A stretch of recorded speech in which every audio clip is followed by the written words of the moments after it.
அந்த ஃபங்க்ஷன்ல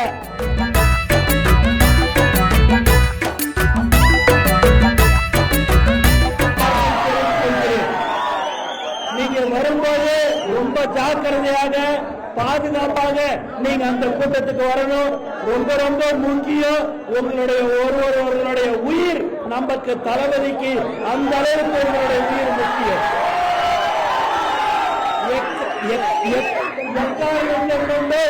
நீங்கள் ரோடை கிராஸ் பண்ணக்கூடாது.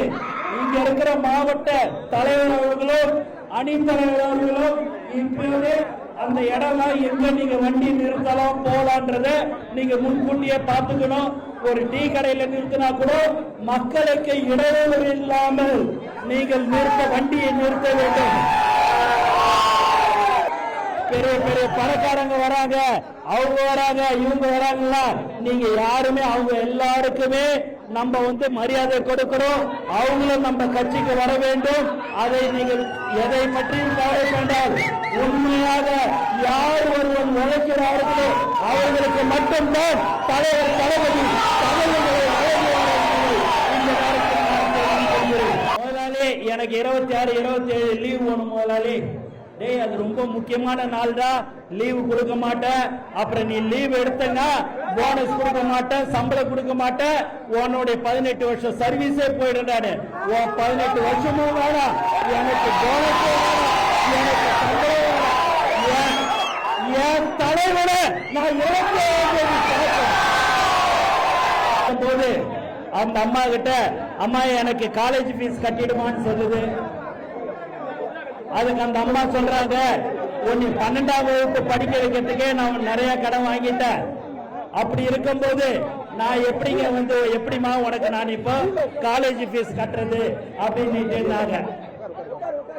சொன்னாங்க. இல்லம்மா, நீ இவ்வளவு நாள் எனக்கு கஷ்டப்பட்டு என்னை படிக்க வச்சுட்ட. நான் படிச்சு 4 வருடம் கழித்து உன்னை மகாராணி மாதிரி நான் வச்சுக்கணுமா வேலைக்கு போயிட்டு. அதனால இந்த ஒரு தடவையாவது எனக்கு எப்படியாவது கஷ்டப்பட்டு காலேஜ் ஃபீஸ் கட்டுமான்னு. சரிம்மா, நான் நிறைய கடன் வாங்கிட்டேன், நான் கேட்டு பாக்குறேமா அப்படின்னு சொல்லிச்சு. எல்லாத்தையும் கேட்கறாங்க, யாரும் பணம் கொடுக்கல. அந்த தெருவில் இருக்கிற நம்மளுடைய நிர்வாகி 2 வீலர் ஒர்க் ஷாப் வச்சிருக்கிறாரு.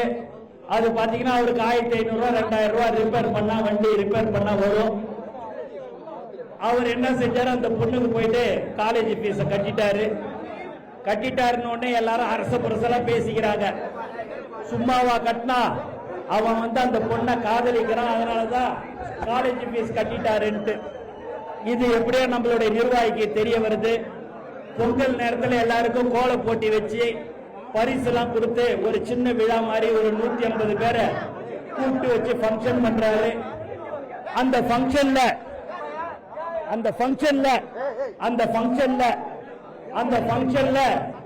பரிசெல்லாம் கொடுத்து முடிச்சுட்டு எல்லாருக்கும் ஒரு சின்ன விஷயம் நான் சொல்லணுங்க அப்படின்னு எதையோ கல்யாண தேதி அறிவிக்க போறாரு பிறகு நினைச்சுன்னு எல்லாரும் ஆவலுடன் சொல்லு பாடுறாங்க.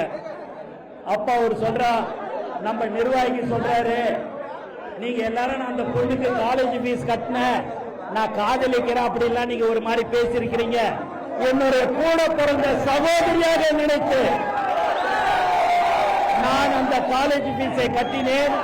அது மட்டுமில்லாமல் 4 வருடம் கழிந்து அந்த பொண்ணுக்கு ஒரு நல்ல மாப்பிள்ளையை பார்த்து எங்களுடைய நிர்வாகிகள் எல்லோரும் சேர்ந்து 51 சீர்வரிசையுடன் மிக பிரம்மாண்டமாக அந்த பொண்ணுக்கு கல்யாணம் பண்ணி வைத்தேன் என்று சொல்லக்கூடிய நிர்வாகிகள் தோழர்கள் தான், தொண்டர்கள் தான் நம்மளுடைய தமிழக வெற்றி கழகம். செய்திகளை உடனுக்குடனும் துல்லியமாகவும் தெரிந்து கொள்ள சப்ஸ்கிரைப் பண்ணுங்க.